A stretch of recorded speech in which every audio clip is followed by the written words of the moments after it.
Okay, our session is being recorded.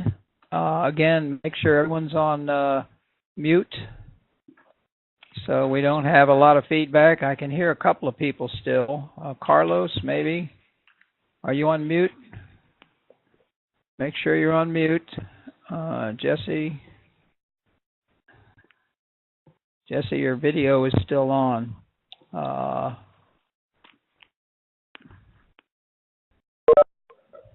All right, I'm the presenter. All right, again, I still think there's a couple of you. It's going to be a lot of feedback if you don't put it on mute, guys. So put it on mute. Carlos, I can see you on video. You need to close your video. Sorry. That's all right. Thank you. Sometimes that is not what you want to see. But anyway, you look fine this evening. It sucks up some bandwidth. That's all. So again, put on mute. And then we'll be fine. Okay, let me go share my screen, and we'll get started here. Okay, wait a minute. Okay, first I know you want to get into the walkthrough, but first I'm going to do a little presentation. I always have to set the stage. Okay.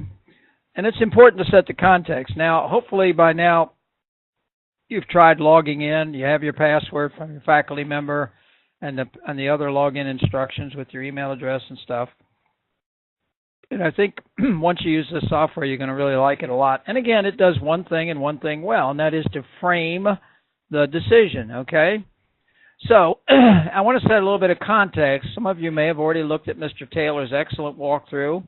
That's great. But let me just add a little perspective that's a little less structured, a little more informal, if you will. Okay, so here's what I'm going to do. A little overview of Decisions First to make sure you understand what's going on, and then the software walkthrough and so forth. I'll say a little bit about the assignment, and then if we have questions, we can come back to those. So hold your questions till the end. Now, up until this semester, when we had purchased textbooks, we used an excellent textbook called, actually in the textbook, it's a book. A very good book outlining the whole concept of analytics, but it's called Keeping Up with the Quants. Now, we're not using any textbooks anymore. Again, make sure everybody's on mute, but I'm using the main precepts from that textbook because they're very general and still very useful. And basically, as I said a little bit in the intro, we have three things to do: frame the problem, solve the problem, communicate, and act on the results. I think somebody's still not on mute. Try to put your system on mute so we don't get feedback, people. I think there's still a couple of minutes. You get a lot of feedback. So when we talk about framing, here's the kind of things we're trying to do. What's the problem? How serious is it? And so forth. Okay, I can still hear somebody not on mute. Please put your systems on mute. If you haven't already, you should have a mute button. Adrienne, I think it's you. Adrienne? Yes, I'm trying to put it on mute. For some reason, my computer froze. Well, okay. Well, just, okay. You should be able to, all right, you should be able to still mute your speakers, even with it frozen. But anyway. Okay, so these are the steps we want to do. And of course, the Decisions First software I specifically chose because it does these steps well. Again, it's one of the few software packages. Wait a minute, I've got to go figure out who's not on mute because it's still, we're getting a lot of feedback here. We're still getting feedback. So I'm trying to get, Carlos, you're still not on mute. If you're not, you should be able to just turn your speakers off, people. Oh, okay, there we go. Let me go back to sharing my screen again. All right, get back to where I was. Oh, that's not what I wanted. Excuse me. Okay, so this does one thing. It does one thing well, and that's the framing aspect. Again, you'll use different software to do the analytics, but this frames it. And part of the framing is deciding what analytic you might want to use to support the decision. And of course, we all love this. Those of us who like framing love this little quote from Albert Einstein that supposedly, if he had an hour to save the planet, he'd spend 59 minutes defining the problem, which is another way of framing the problem, and 1 minute resolving it. Well, I won't go quite that far. We're not spending 59/60ths of this course framing problems, but we are spending 3 or 4 weeks. So it's an important aspect, and I think it carries forward. If you're going to go out and be a data scientist, one of the things you have to be very careful of is to make sure you're working on the right problem and people understand the caveats, the resources necessary, all the links, etc. And that's why we do this. Okay, Mr. James Taylor is the owner, CEO, and proprietor of DecisionsFirst, also becoming a good friend of mine because I talk to him frequently. He and I have presented at several conferences together. But, you know, if I had a better package, I would probably use it, but I like his right now. But anyway, the first thing you have to do is think about the different kinds of decisions. I know this is old hat. If you've had any management courses, you're well aware that there are strategic decisions, which are basically very few in number, but very large impact. Whether to move to offshore production, whether to open another plant, whether to change your product line. There are tactical mid-level decisions that occur more frequently. You know, reorganizing supply chain, changing the way we evaluate our customers, et cetera. And then there are operational decisions. Operational decisions. They occur very, very frequently, over and over and over. They have minimal impact individually, but collectively a large impact. And that's where this software works best. You can use it for any type of decision, strategic, tactical, or operational, but it's designed really to work best at the operational level. And it's designed to work best for decisions which are have the following criteria. First of all, they're repeatable. In other words, they happen often, which is operational. Secondly, they're non-trivial. If they were trivial, you certainly wouldn't need to frame them. You wouldn't need an analytic. You just say, oh, that's simple. Just boom, yes, no.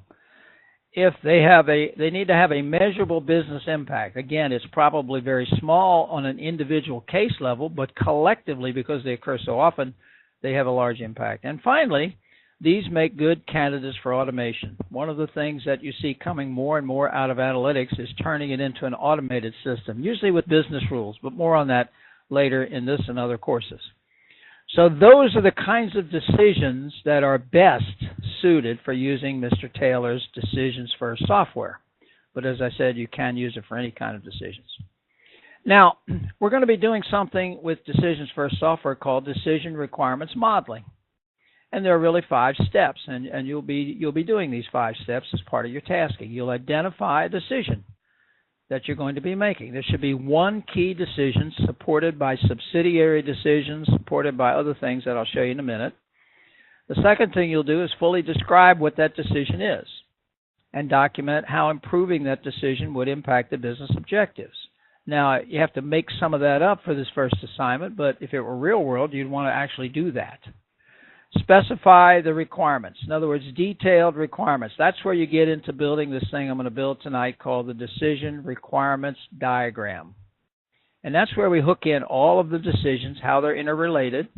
We hook in the knowledge sources, which are expertise, regulations, etc., that we need. We bring in the data that we need.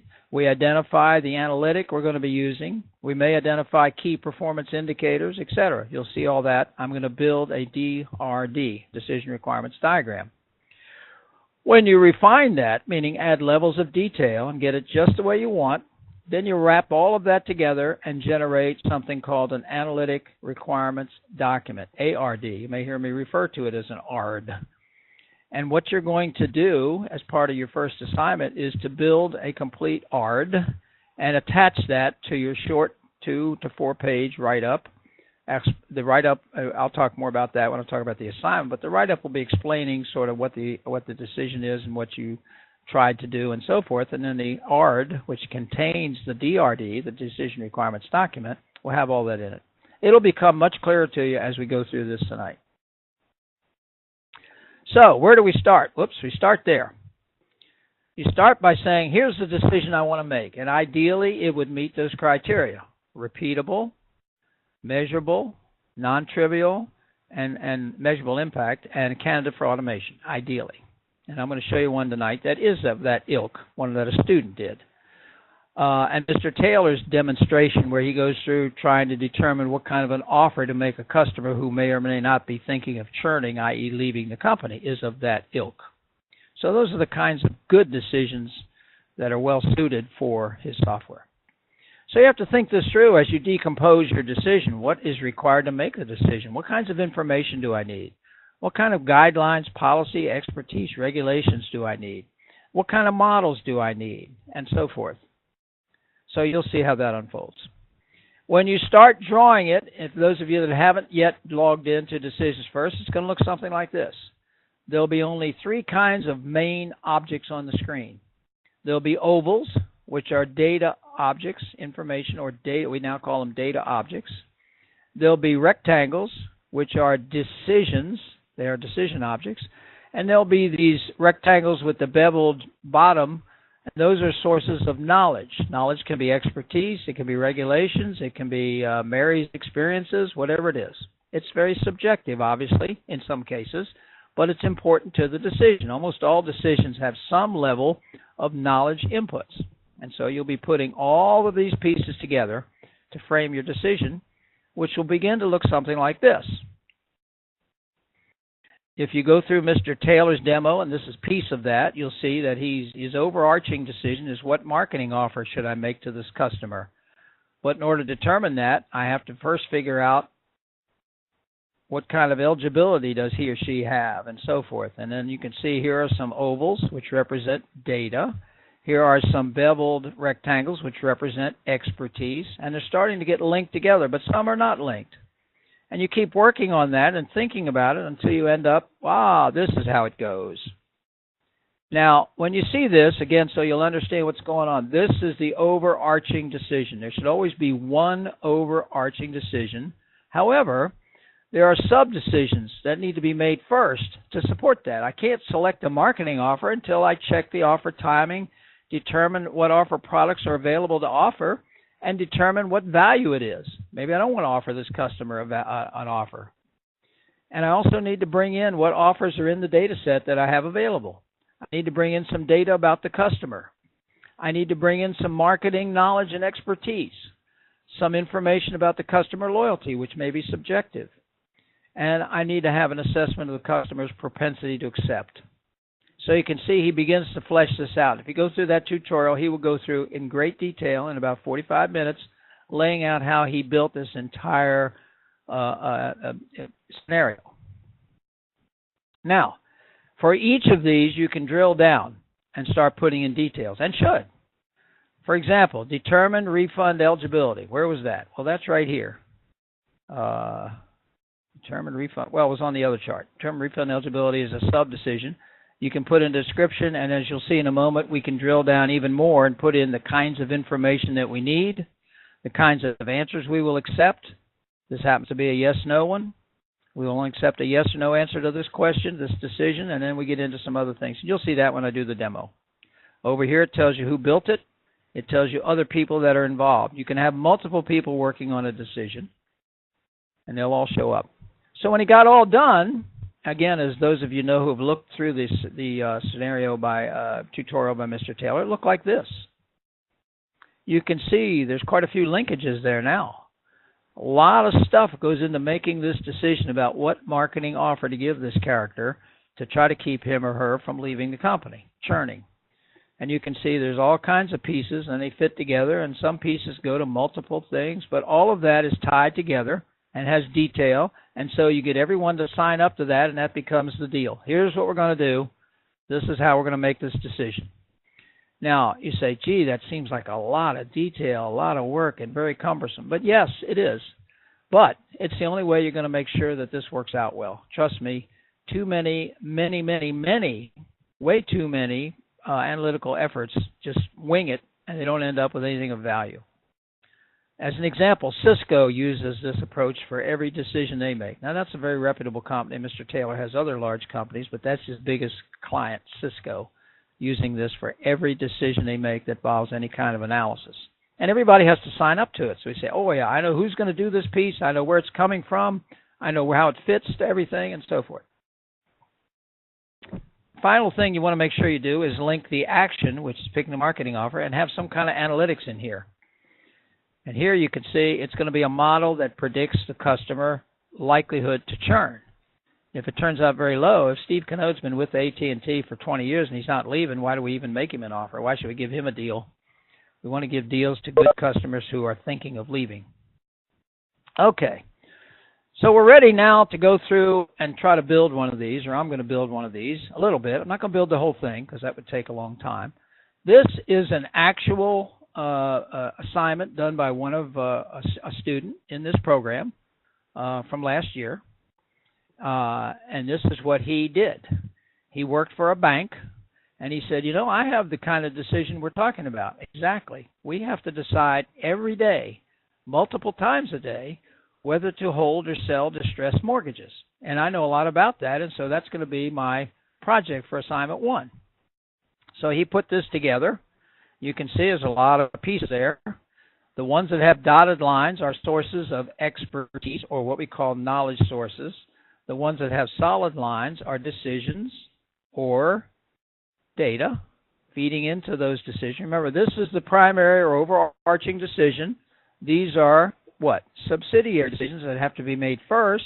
And actually, this has to be made first. It's also a decision. Remember, rectangles are decisions before we can make this decision. And this decision includes what comes out of here, plus market bid prices, plus some trader experience. Now, I showed it to Mr. Taylor. I said, this is a pretty good one. Not perfect. There's some things I would improve on. I won't tell you what. Not perfect, but very good. And he liked it so much that he now includes it in one of his documents, the Framing Analytical Requirements, as a good example of the kind of real-world decision that you should be using DecisionsFirst for. Okay? So I'm going to go through this and build this a little bit. Now, I'm going to leave this slide up so I can come back to it because I can't memorize this. I'm not the person who built this, but let's go take a look. This is what the software looks like when you open it. Again, all of you should be able to now access your software. It will look like this with one exception. You will not have the admin button up here. The admin button is only for the course manager or the data. This is a database, actually, database manager. So that would be me for my section and the other professors for their sections. You will have the other nodes and the other icons, and there are many here. Okay, now again, like all software, you have to get used to the interface, the UI. But let's take a look. If we hover over here, this creates a new decision requirements diagram. That's what that is. That's a decision requirements diagram, okay? This is a new decision. Again, that's what each one of these rectangles is. This is a new objective. I'll say more about that later. This is input data. That's those data ovals. This is a knowledge source. Now you say, well, why do we have so many icons when you only mentioned 3? You can only put 3 on the screen in the DRD, the decision requirements diagram, but the others are supporting objects, and I'll show how that works a little bit later. So here we are, and we're going to recreate this. So let's start by putting this overarching decision in. Now, you don't have to do that. You can start bottom up and say, I'm not sure what my overarching is, although I would think you'd want to know that. But mostly top down. You put that in, and then you start putting pieces in, and you start putting the pieces together, okay? So what I'm going to do is create a new decision requirements diagram. So there's my blank screen. Here are my 3 objects that I said you could build. Input data, that's the oval. Decisions, that's the rectangle. And the beveled rectangle, which is a knowledge source. The sketch objects, I'll say a little bit about later, but you don't need to worry about those. And this is how you link them together. So what do we want to start with? We want to start with a decision, don't we? So let's drag that over. Hold it down and drag it over. And there it is, decision. Now, I should have named my diagram first because that's the decision. That's down here. So I should have named the diagram first. I'll call it Fall 2016 Practice. Or something like that, if I type right. And I can describe what that is and should. That is the overall diagram, but this is the decision that I just put in right here, so don't let me confuse you there. There's the decision, and you can see it's just called decision. Now, what should it be called? Well, it should be called hold or sell distressed mortgage, right?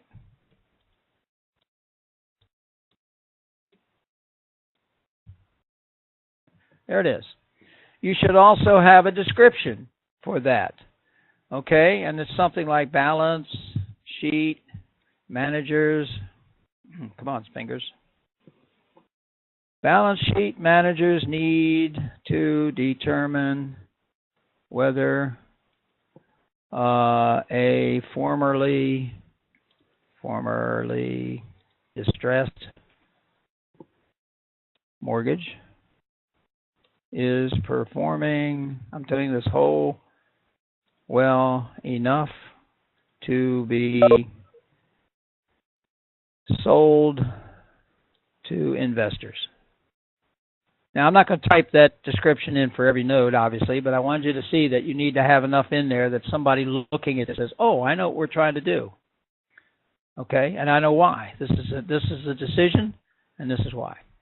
Now, let's talk about these icons, because now we're down one level. Here's home. These tabs stay open. Here's a search page. I'll close that. I don't need the search page yet. And here's where we are with our decision requirements diagram. Okay, and there's our first object. Now let's see what we have here. We have save. Well, I'm going to click on that. You should do that often, often, often. There is an automatic save feature in there, but it may not save as frequently as you'd like. The next one is export to image.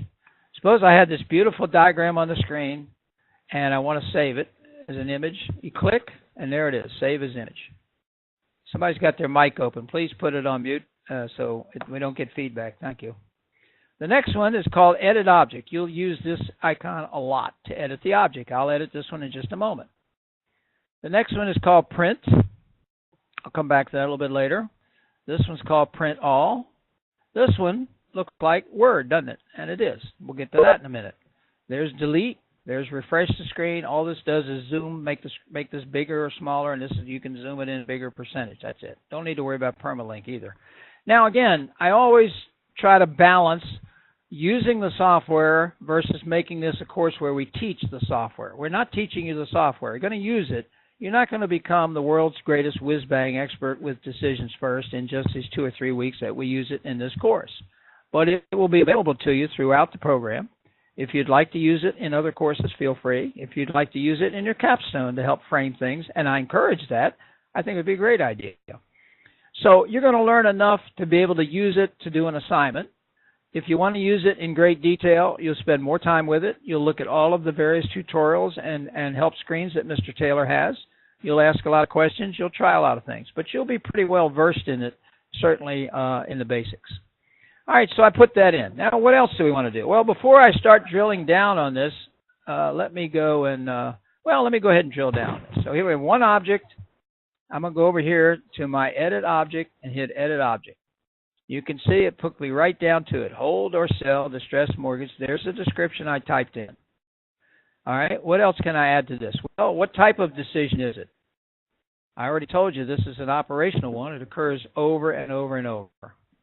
What's the status level? Is it completed? Has it been implemented? No, it's in process. Is there a URL where some information about this decision is stored that's key? No.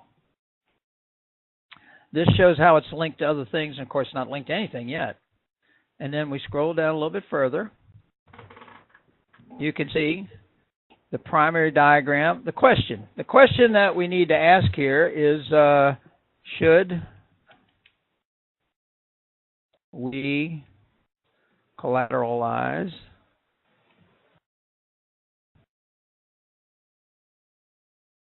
I'll just spell that crazy. This mortgage and sell it. That's the key question, isn't it? That's why we're making this decision. That's behind it. And we can say what kind of answers we will allow. I think somebody still has their doesn't have their mute button pushed, so I'm getting a little feedback. We still have to figure out what kind of answers will you allow. In this case, it's either a yes or no. We either sell it or we don't. So the default is no. We change that to yes for each. We have to do that. Remember, we're going to go through this many, many times, and everybody now knows the drill how we do this. You could also say, I'm going to pick from a value list. You could say low, medium, high. You could pick from a database, a number, and other. But we're going to go with yes or no. You could put some more information in here about supporting information. You can put in some other things down here. Now here, this is a very important one. This gives you a feel for the characteristics. How often do we have to make this decision? Oh, we make this a lot. How complex is it? Well, moderately complex. Does it vary a lot? Not really. It's pretty much the same every day. Is it repeatable? Oh, yes. Is it measurable? Well, I hope so. We need to have some kind of key performance indicator that tells us how well we're doing in choosing the mortgages we choose to collateralize and sell. And how about time to outcome? Is it short or long? Well, I'm going to say relatively short. And then perhaps put something in here with value decay on that. You might say that this decision needs to be made within a few hours each time, since conditions change rapidly, or whatever is appropriate. You'd have to know. Again, you're going to be the expert on your decision. And then there's some other things we'll come back to a little bit later. You can even put a comment here. Check with Mary to see if this is correct. Now, when you do a comment, make sure you click Submit so that the comment gets submitted. There it is, and when it was done and who did it. And then come back up here, and here's another Save button. You have to save these drill downs individually. Save. Now it's saved. So now I go back up here, and you can see I've done one decision. Let me put another one in and link it. Okay, so if I go back to my drawing, how about something like evaluate profitability of selling the mortgage? That's one we could put in there. Okay, so what is it? A decision. In fact, now that I've thought it over, that decision's got to be made before this one. So, evaluate the profitability of selling this mortgage. We don't want to sell it unless we're going to make some money, right? And then you put a description here, something like, this decision assumes the mortgage was previously distressed, but the borrower has now made 12 consecutive payments and it's good to go. Okay? And of course, when I hit enter, it'll change the name of that decision. Okay? Now, I want to save that before I do much. Now I say, this decision has to be made before this one. So let me link that. So you click on the arrow, come over, hover over the middle, and just drag it up, and now they're linked. And then what do? Well, you save it again, just to be sure. And now you're on your way to building this diagram. Again, your decision will be different. You will know all about your decision. You'll know what you got to put in there. So let me move on and put in, of course, we can do a drill down on this, edit object. And we can put all the same kinds of material in on this one, okay? Now, some of the objects have more things you can do than others, and you notice they're all open up here, the tabs. I can close those tabs. I still have home. I have this one, and I have this one. Okay, that's the one I did with the drill down. I'll close that. We've already done drilling. So now we're back here. Let's put in this time some kind of a know-how, a knowledge object. So that was this one, right, with the bevel, a knowledge source. And let's say balance sheet management directives.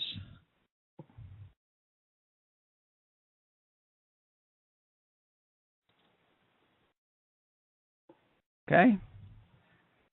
What are directives? Well, they could be lots of things. They could be guidance you have for your company, rules from the boss. It could be something from the federal government or the state government about how you can sell mortgages and who you can sell them to. And as always, we have to decide how that links into our overall decision. Well, only because I know here that it goes over here. Okay, I'll move it over just so the drawing looks similar. Don't want to confuse you. How do we link knowledge sources to decisions? Well, we use the dotted line to indicate that those are knowledge sources and not sub-decisions. Okay? So now we've linked it. Could I drill down on that one? Sure. Highlight it. Go up to Edit Object. And let's see what we have here. Again, put in a description. Type of know-how. That's kind of neat. Remember, this is a knowledge source, so our pull-down menu gives us some choices. Is it a reg? Is it a policy? Is it somebody's expertise? Is it analytical insight? Is it best practice? Very nice to know what those really key things are. Let's say this is a regulation. Well, let's say it's policy. Okay, URL. You have a URL to that policy somewhere in your database, in your organization, or even externally. Who's the owner of it? How complex is it? Okay, so you have some nice ways of fully framing this. Remember, you're going to try to get everybody who's involved in this decision to agree that, yes, this is what we're doing. This is how we're doing it. This is who's doing it. This is when we're doing it. This is how we're going to measure it with our KPIs, etc. So once you get all of that, again, hit save. And then we can close that one and go back up here. And there we are. Now, we haven't put in a data source yet, so let's put a data source in. I'll bring a data source over. Let's go back to our diagram because I'm trying to mimic this. Here we go. Market bid prices have something to do with evaluating the profitability of selling the mortgage. Okay, that makes sense. So again, we'll hook it up with a solid line. It says this data, remember this is data, inputs and helps make this decision. And let's give it a name, market bid prices. Okay, come over here to the node, market bid prices. All right, you'd put a complete description of what that is. Okay, I'm not sure what it is, but you would know because this will be your decision. And again, how about we go drill down on that, see what we got. Market bid prices, description, data source. Where does it come from? Internal, external, or pooled? Different pull down because different context. Data type, structured, unstructured, semi-structured. Interesting. Complexity, you can make a statement here about how complex it is. URL to go get it and so forth. And here it shows how it fits in. Here it is, and it's in part and parcel helping there. So you would fill that out. Yes, you should fill that out for every node so that there's some information there. Okay? And so now we've done one of each, right? Now, here they are. Looking good, right? So, this is an iterative thing. You'd think more and say, oh, I left something out, and you'd add, you'd add this, you'd add this, you'd add this, you'd add this, and this, and this, and this, and this. You'd eventually get all that in there. There should be at least one node that says something about an analytic. Notice here, performing loan models. We're not asking you to build the models. We're not asking you to build a regression model, a neural network model, decision tree. We're not asking you to build any kind of analytical model. Not a dashboard, nothing. We're just saying put a place in there and put a name on the kind of analytical thing you think would be helpful to this decision. Again, you're in graduate school, so you have some largesse to be a little bit creative. We encourage that. You got to think a little bit. If you were in the real world, obviously, you'd have the ability to ask more about what kind of model would actually support the decision. We don't have that. We're not that far along yet, but we want to get you into the business of thinking about framing. Now, as you notice from this diagram, there are many, many, many objects in here. As I said, this was a good one. I've had some that were just as good or better. I've had some that weren't quite as good, but this is a good one. Reasonable number. Got a lot of good stuff. I'm not going to go build all those objects. I'm going to show you a different way to do it. Let me go to my go to a different file here for just a second. Data 610. I got a lot of files, as you can see. Lessons, week 2, Taylor, and I'm going to look for my walkthrough. You will notice that I have something here that's a spreadsheet. Let me open it. There it is. And let me spread things out a little bit.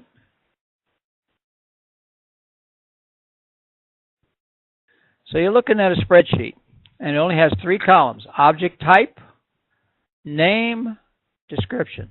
Exactly those 3 things. And here you see many names for objects. Some are called decisions.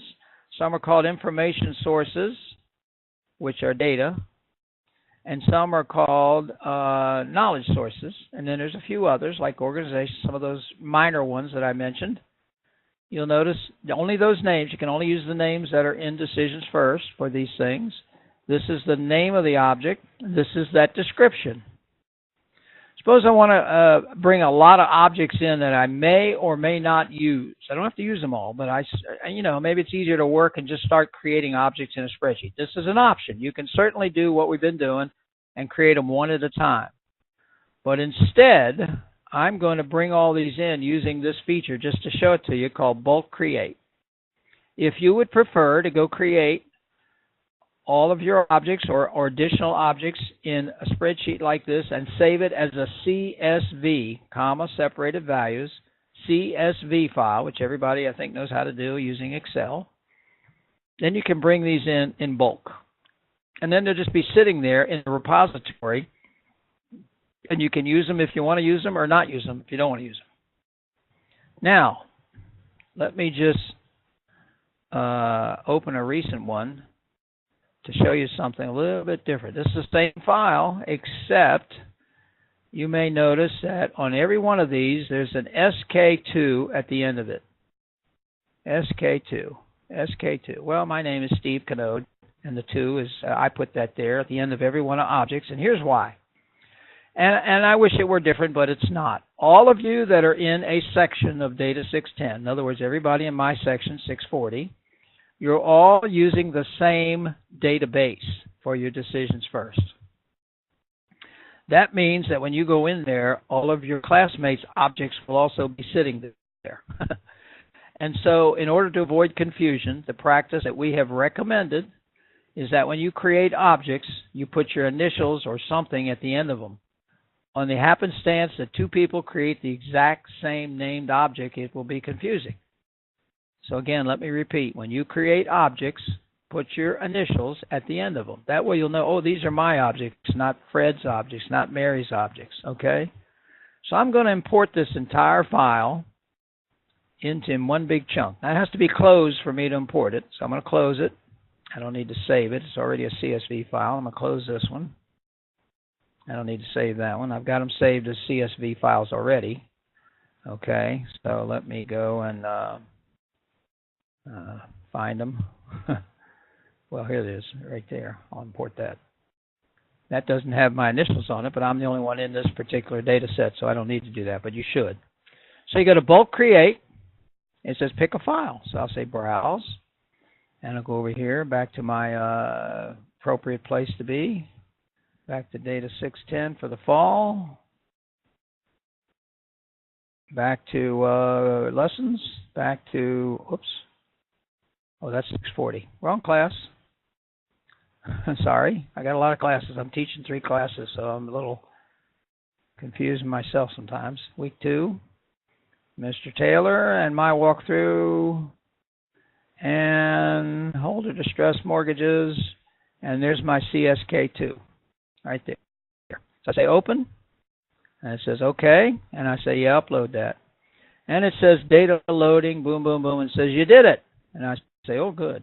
Okay. Now I can go back to home, and guess what? I got lots of objects in here now. I actually have lots of things in here. Okay, let me go back to this and say I want to put in another object. Let me go back to my PowerPoint. Sorry to keep going back and forth. I want to put in this performance prediction. Okay? So I could create a new object and name it performance prediction, fill out the stuff and all, or I can search. And I can just hit enter and say I want to search for performance. Well, let's see. I got to do by type, I think. If you do by type and leave it blank and hit enter, it should come up. Well, let's see here. I got to search up at the top. By type. Come on, baby. Oh, by name. That's what I want to do.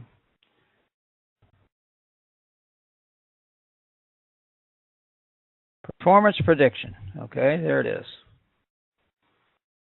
It's a decision, right? That's a little picture of a decision, so I'll just drag that over. Well, I'll drag that over. There it is. Performance prediction, and there's the SK2. And of course, when I double click it, it's got the name of it and anything I had already added. Well, you couldn't add much in the spreadsheet, but it's there. So I'll close bulk creation, and I can add more detail here. But that's another way of getting your objects in. Of course, now I still have to go and link it, right? So I got to go to Object, Edit. Oh, save that, close that. I got to go back to Objects. Click on the solid line, hover over the middle, and click and drag. And I don't know if that's even the right place to hook it up. Yep, performance prediction, part of it. Okay? So as you can see, you begin to go through and create these objects. Okay? So, you know, I've shown you how to drill down. I've shown you, again, how to create the 3 kinds of objects, how to import the bulk objects, how to do the image save. Now, let's say you want to go and create one of these other kinds of objects. Which ones we think would be useful? Well, we already shown how to do a DRD. That's the overall diagram. I've shown you how to do a decision, how to do an input data source, that's the oval, how to input a knowledge source, that's the beveled oval. But what about something like an objective? What's an objective? Well, an objective would be a KPI, a key performance indicator. So let me go and create a new objective. And I'll say profitability measure. And I'll say we want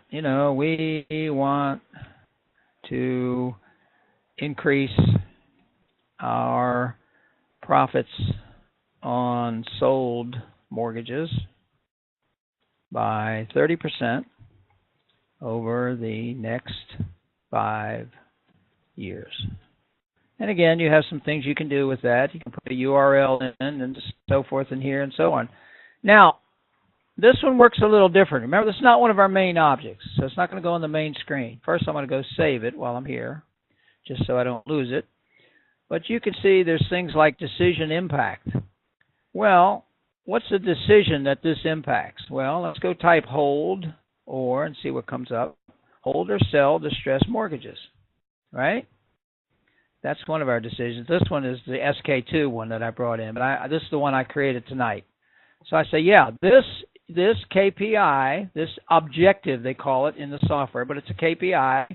Impact is impact on this decision. So I'm going to hold this down and drag it over and say it goes right here.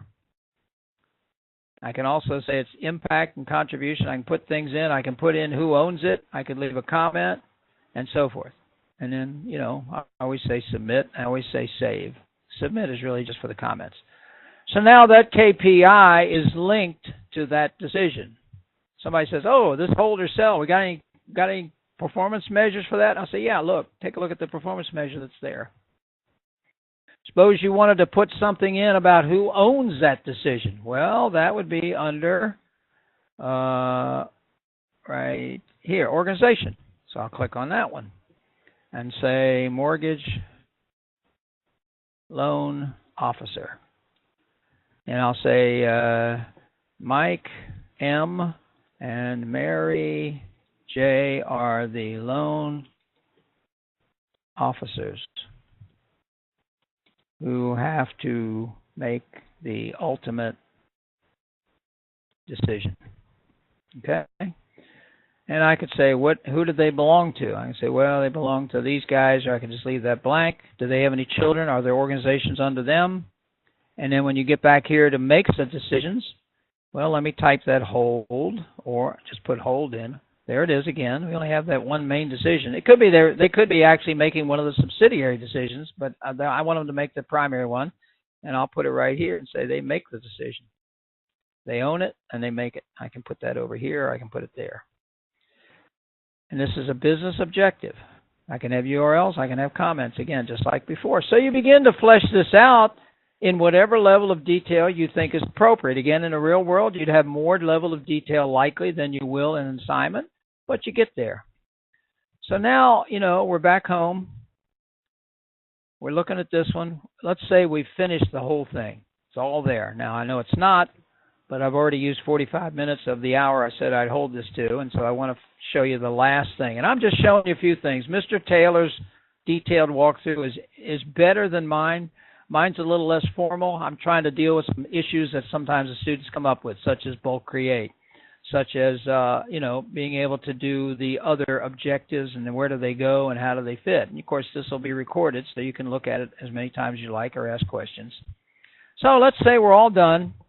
We've completed this entire diagram. We've finished everything. We've drilled down. We've put in all the details. We're ready to wrap this thing up. We want to create the ARD, Analytics Requirement Document. This is the Decision Requirements Diagram that's part of that. How do we do that? Well, here's where these icons up here are going to come into play. Forget the one that says print.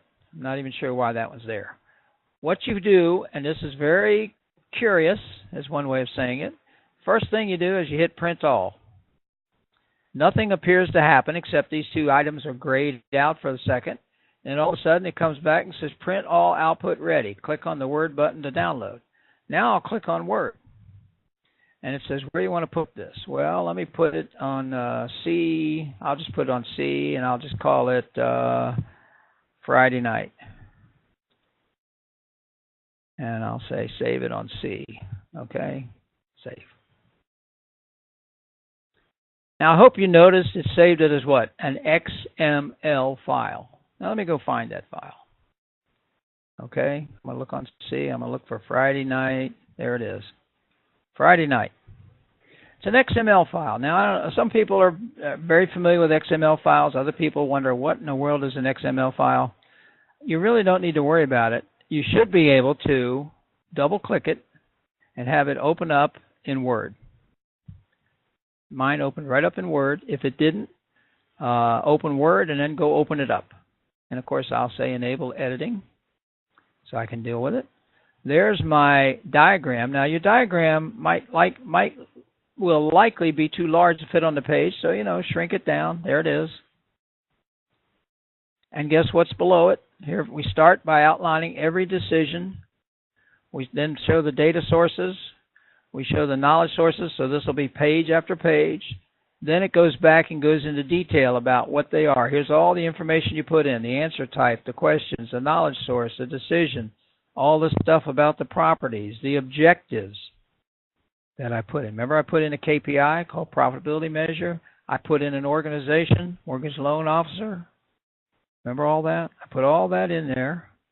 And so this will be quite voluminous. It'll be many pages. This will be an attachment to your first assignment, the ARD. This is the ARD. Now, of course, you'd want to save it as a doc file or a PDF file and attach it, not an XML file, but it'll open up in Word. And then you will use the first several pages of your actual write-up to describe, here's the decision I chose to do. Here's why I think it's kind of an interesting one. Here's why I think it's kind of important. Here's how we might be able to use it in my organization if appropriate. Here are some things I learned from the software. Here are some takeaways and so forth. And then go look at the detailed tasking of tasks in the assignment guidance, in the assignment section, so that you know what you're supposed to do and make sure you address each task. Okay? But that's the ARD. Let me go back to the slides. Now, we were already down to way past that one. We were down to this one.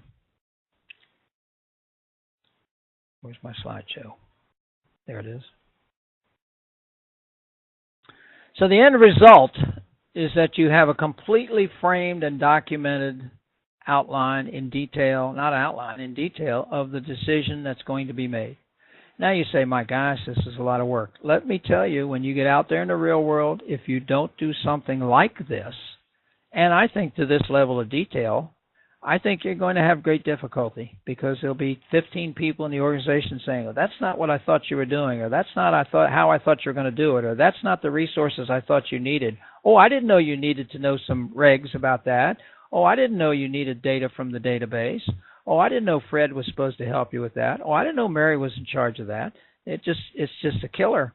And so, yes, the data scientist needs to be able to do some of this, or at least assist in the framing and make sure that everybody is on the right track. So you can see all the things you get, the objectives, the analytics you need, the decisions impacted, the application context, the organizations, and so forth. Oops, let me not go too fast here.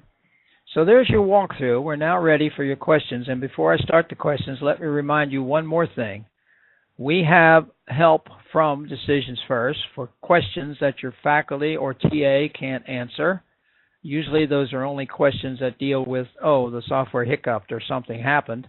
And you send those questions to support@decisionsfirst.com. I've already mentioned that once or twice, but I'll mention it one more time. They aren't always there on the weekends, so try not to do all of your work on the weekends. I know that's when most of you do your work. We will try to help you. Certainly I can help, and the other professors can help with many of the aspects, but if it's something where the software locked up or hiccuped, they will have to be the ones to help you. And it doesn't happen often, but just so you know, they are on task to support us. Now, where am I going to go to get started? Well, this is a nice, and by the way, these slides will also be available with the recording. This is the login page, and as you've already been warned, cautioned, I guess would be a better term, It does not work with Chrome browser. Chrome does not support the Silverlight login add-in that needs to be installed one time. So I use IE, which is what I use tonight. It works great. You can use Firefox. The complete walkthrough by Mr. Taylor is at this link, and it's great. He does a much better job than I do because he built the software, and he knows it better than I do. But I tried to give you a little less formal perspective on some of the things. There are tutorials on specific aspects at this link. You say, I want to learn more about objectives. Well, there's a video tutorial on objectives. I want to learn more about organizations. I want to learn more about data sources. I want to learn more about this, how to put them in, how to use them. There are additional written tutorials. These are video tutorials. These are walkthroughs, basically small walkthroughs. These are written tutorials that you can download and have at these various places. And then there's one that they started last semester called UMUC Student Tips. I would certainly recommend you go there first or very soon and take a look at that because they try to update that specifically to help us. They like having, obviously, students at universities using their software. As with all software companies, they're hoping you'll find enough value that you may want your organization to actually purchase the software and use it. You can certainly use it for free in this program, and certainly there's a demo versions for anybody in the organization, but you know, there is a purchase version also. Finally, a little bit on the assignment before I start with some questions. This is an individual assignment. I already mentioned the one thing you have to be careful of is when you build your objects, put your initials at the end of every object name so that I know that this is SK2 belongs to Steve Canode. It just keeps confusion down. You are basically doing two things in this first assignment. First, you're showing that you've sort of grasped the concept of framing. And secondly, you're showing that you have sort of a basic, at least, understanding and can use the software DecisionsFirst. Remember, our entire program is built around competencies. Competencies, not what you know. You may say, well, I know a lot about this software now. I've seen Steve do it, and I've read about it. Yeah, that's great. We want to see you do something with it. Competency-based education is the fulcrum around which the entire program revolves. So you will have the opportunity to do things over and over and over. So you're showing two things. Now again, we have a limited amount of time. You can only do so much. We all understand that as faculty. There are some specific tasks as well as the grading rubric available to you in the assignment area for assignment 1. So you want to make sure that you address each of those tasks. You want to make sure that you comply with the formatting, which says, you know, APA format and so many page limit and so forth. You want to make sure you attach the complete ARD, Analytics Requirement Document, to your short several-page paper. You want to make sure that thing's done in enough detail so that when we look at it, we say, oh, yeah, I see, this is very thorough. This is a nice job. And so that's basically the guidance. And we're giving you some freedom. Now, some people say, can I do a decision about whether I want to buy a new home? The answer is, if you can't come up with a business-related one, sure, just to show you can do it. We would prefer that you try harder to look for a business kind of decision. Now, people say, well, what kind of decisions are business decisions? Well, here's some examples. These are examples that predictive analytics can help with. Most of you are in one business or another. Certainly, if you're in the insurance business, there's all kinds of claim things that need to be done. There's all kinds of fraud detection. If you're in the banking business, that's ideal. If you're in the healthcare business, whether or not to readmit a patient. If you're in customer analytics, you know, how do I acquire new patients? Remember, it has to be decisions that ideally are made repeatedly. They're operational, so they get made several times, perhaps several times a day, maybe several times an hour, maybe several times a minute. They have to be measurable in terms of their impact on the bottom line, even if the impact is minimal for each individual decision.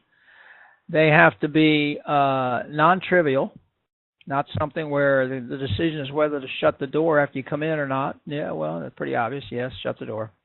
Although sometimes I have the problem with that. And then the fourth thing is ideally they would be decisions that can be subject to automation, i.e. usually in a term of rules, but we don't need to worry about too much about that. So these are some suggestions of ideas. You can have many others. We're not going to be in the business of approving your ideas. You know, you're on your own. Take a good shot. If it's something you say, well, I don't know anything about fraud detection, well, spend a few days reading about it and thinking about it. Articles. You can find articles that say, you know, when you're doing fraud detection, here's why it's murky. It has to have this, has to have that, has to have the other. Well, those are some of the pieces that have to go into that decision diagram, aren't they? You know, and some of those are knowledge, and some of those are data, and some of those are decisions, and some of those are sub-decisions. Remember, there should always be one main decision that is the focus of the entire decision requirements document. Okay? So again, this was just my CSV file. I was showing you how that works. Okay, so let me get back to, well, I'm still sharing my screen. I'm going to stop sharing my screen.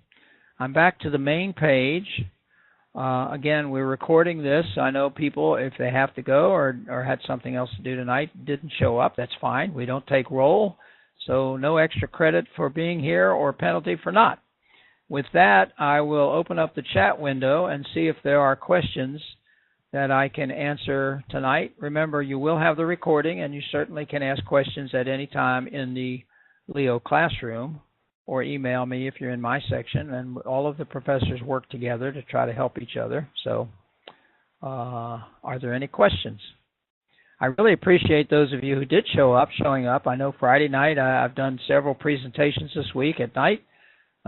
Pretty good turnout. Friday night is a tough one, but it was the only night I had available, and I didn't want to wait any longer to give people this little short overview of what Decisions First does and how to get started, because I know that some of you want to do that, whereas others are still mulling over what decision, and you should mull for a while, mull over what kind of a decision would be good for you to try to model. And then what kind of analytics piece, what are the sub-decisions, what are the data requirements, etc. But it's nice to have some people here, so I'm not talking to an empty classroom. Well, nobody's putting any tough questions in, and that's understandable on a Friday night. But again, thank you so much for being here. And this recording will show up in the classroom as soon as I have the link. I'll send it to the other professors, and I will post it in 9040. And with that, I'll say good evening, and held it to 57 minutes. Thanks, and have a good weekend. Well, I guess I need to turn the recorder off. Thank you. You're welcome. Have a